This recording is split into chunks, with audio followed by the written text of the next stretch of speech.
স্বাধীনতায় বিশ্বাস করে না, এই দেশেই বিশ্বাস করে না, তাকে আমি কি করে বলতে পারি যে তুমি রাজনীতি করো? তোমাকে না হলে পরে আমাদের নির্বাচন নাকি জায়েজ হবে না? এটা কি হয়? আমরা কথাগুলো পরিষ্কার বলি না, এটাই আমাদের দুর্বলতা। ওরা যেমন ধরেন একদম সর্বশক্তি নিয়ে নামে, এবং এবার আমি বলবো যে এবার পাকিস্তান পুরোপুরি তাদেরকে সাহায্য করছে। আপনার অন্য কিছু মনে করার কোনো কারণ নেই। পাকিস্তান পিছিয়ে গেছে, ভারত একটু আগিয়ে গেছে, বাংলাদেশ আগিয়ে গেছে, এটা সহ্য হয় না। এবং তাদের ছায়া যদি তাদের মাথায় কিন্তু তারা হাত রেখেছে, এটা পরিষ্কার। আমি 3 বছর আগে ইউএইতে গেছিলাম। ওরা, আপনারা জানেন যে ওরাও কিন্তু ওই যে নিউক্লিয়ার পাওয়ার প্রজেক্ট করেছে। সেখানে এক কনফারেন্স হয়েছিল।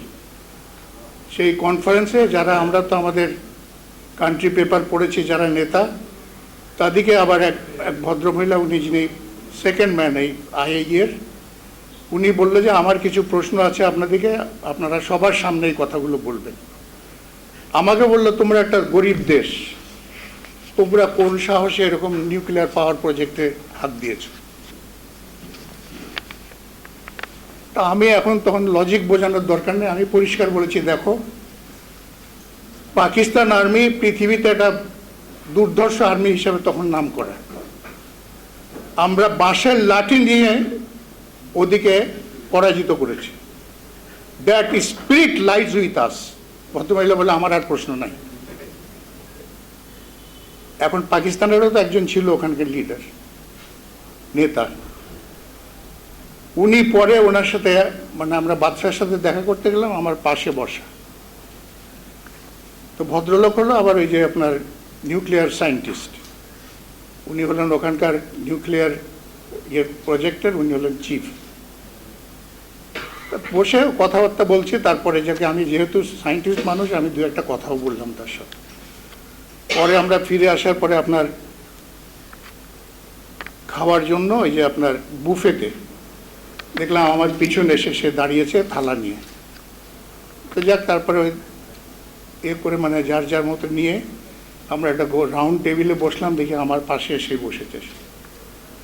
এবং আমি আরও কিছু কথা বললাম, যেহেতু পাশে বসা একজন সায়েন্টিস্ট মানুষ। এক পর্যায়ে এসে আমাকে বলতেছে যে মিস্টার মিনিস্টার, তুমি যে কথাগুলো বললে ঐতিহাসিকভাবে এটা কারেক্ট, এতে কোনো ভুল নাই, কিন্তু ভাই এটা না বললে হতো না? তার মানে স্টিল তারা কিন্তু মনে করে যে that is a great defeat for Pakistan. So you must remember that also, আনাইলে ভুল করবেন। এবং আমাদেরও যে একটা, মানে কি বলবো, একটা মুখ খারাপ হয়ে যায় মাঝে মাঝে, বলতে চাই না, আমাদেরও অদ্ভুত কতগুলো মানে রোগে ধরেছে আমাদেরকে। আমরা মনে করি ওদের সাথে আমাদের খুব একটা তফাৎ নাই, এইরকম একটা মনোবাঞ্ছা কিন্তু অনেকের মধ্যে আমাদের জন্মাচ্ছে, আমি দেখলাম।